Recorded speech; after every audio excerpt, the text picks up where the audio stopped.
Welcome to the first episode of the Earth Rising podcast. In today's episode, I am so looking forward to sharing with you the foundations of my work, Terras Gamos. Terras Gamos means Earth Union and is the journey into conscious Earth partnership, the restoring of right relationship between humans and the land. The journey into Earth partnership walks 11 sacred steps. The first portion of the journey is more about human psychology and encompasses the human family's reclamation of ourselves, our collective healing process. The second portion of the journey is the reconnection with Earth that comes as a result of that healing and the recalling of our ability to receive Earth medicine once more. And the final stage is co-creation, the weaving of our own human gifts with the eternal wisdom of the Earth, the ceremonial Earth marriage, the stepping into conscious collaboration and partnership with the Earth, and the stewardship of the vision. This journey into Earth partnership is partially a reconciliation of ourselves as beings who are deeply connected to the Earth, no longer subscribing to the myth of separation most of us were born into. This is part of the great remembering happening on the planet today. It is also an undertaking to discover the parts of ourselves as humans that may have been seeded with our original design, but never had the conditions to actualize. Aspects such as our innate divinity, our orientation towards harmony and love, our inner technology, our psychic abilities, and more. These may have been dormant, but once made available, they are the very parts of ourselves that can weave into higher level collaboration with the planet. And at the heart of this work is the truth that Earth herself is a conscious being, overflowing with intelligence and vitality. She has her own energy body, her own torus of life force, her own agenda, her own wounding, and her own journey. Earth partnership recognizes that the Earth is on her own path. And as humans, we have choice, whether to align with and to support her, or to continue growing away from her in the ways we have been. For so long, we've thought of Earth as the Great Mother. She grew us, nurtured us, gave us life. But what we're living through today as a human family is a time of unfathomable change. Earth's soma is recalibrating, transforming, and ascending. And we, the human family, are being called to heal so that we may join her on her journey. We are being called to graduate from her children into her partners. So let's walk through this journey together. Pillar 1, envisioning the evolved Earth. We start by connecting with deep vision. This is both an individual and a collective process. Each one of us is moving toward our own vision of the evolved Earth, the one that lives in our hearts. The evolved Earth that is both a return to who we are as a human species and an exploration into the unactivated potential of life here on Earth. Not only a restoration of harmony, balance, and love, but also a new reweaving of what can emerge and evolve when we deeply co-create with the land. This envisioning process draws on imagination, intuition, dreaming, deep listening, channeling, portals, and world building. Dreaming here is the connective tissue between what is and what could be. And imagination is the doorway, the landing pad for new ways to arrive. Intuition helps us discern the felt sense of truth, resonance, and direction. And then intuition becomes the channel through which divine guidance transmits. This is also a practice of listening, multi-sensory listening, where perception itself becomes porous to higher intelligence. Somatic listening, heart listening, imaginal and energetic listening, ancestral listening, elemental listening, listening to silence, and listening to each other, to the community. And finally, the practice of envisioning invites us into world building, to call in the world that lives in our hearts, the North Star. This is walking a new path, one that has ancient threads, but also ones we've never seen or lived before. Pillar 2, love story. This is the heartbeat of the whole journey. The love story is not metaphorical, it's literal, ancient, and still alive between humans and Earth. Heart intelligence is our origin story, back to when humans walked the Earth not as masters or strangers, but as beloveds. Every tree, every river, every stone was kin. And that bond never disappeared. It's written into our existence.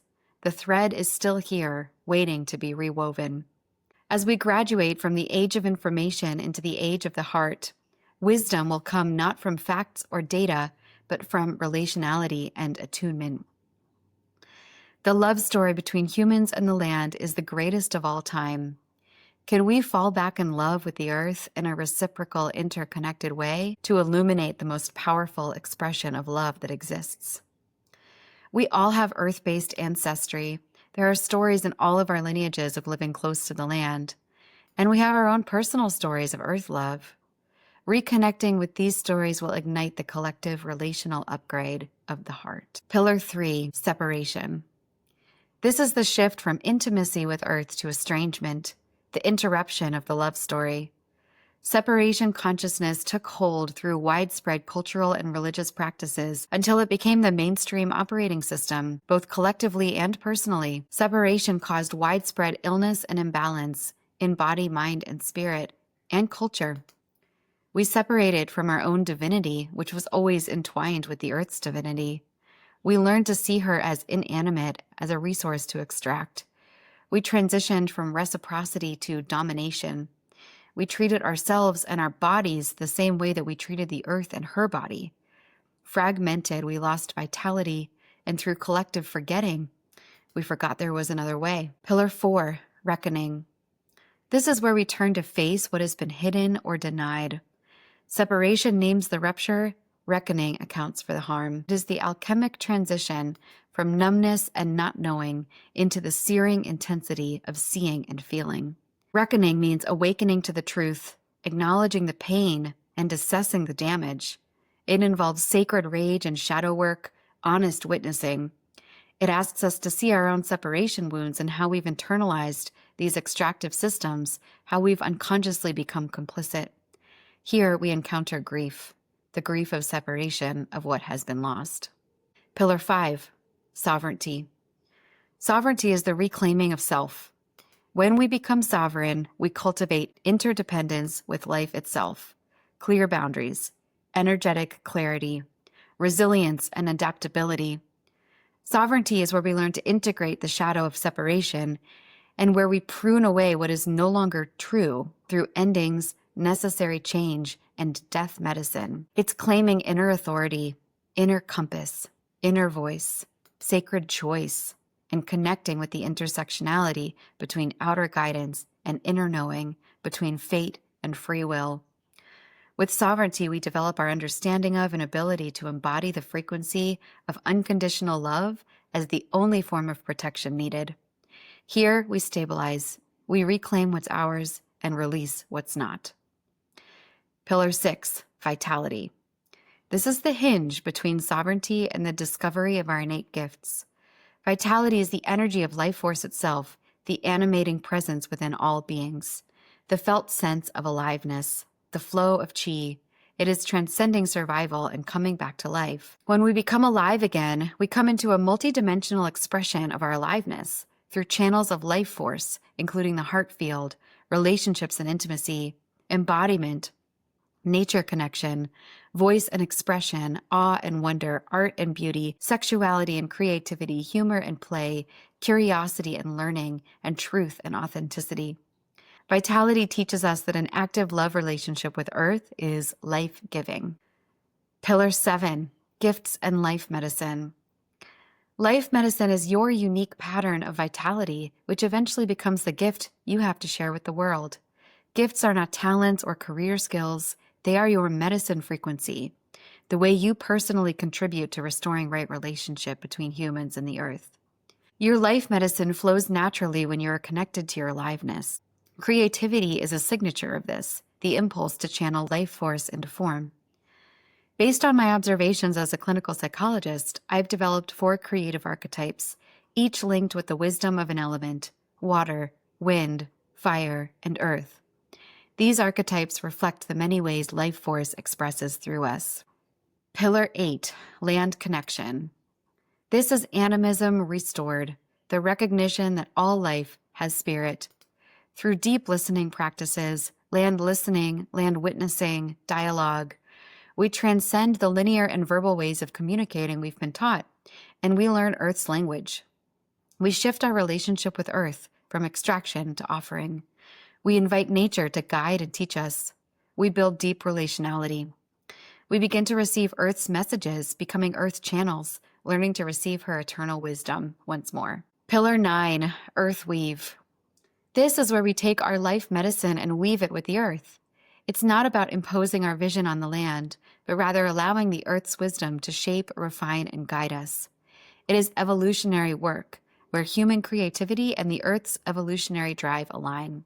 The result is an earth offering from your own individual essence that supports life, that is generative for all beings. Pillar 10, ceremony. This is the formalization of the earth offering. Ceremony is the sacred portal where intention becomes action, the threshold where we step into committed partnership with the earth.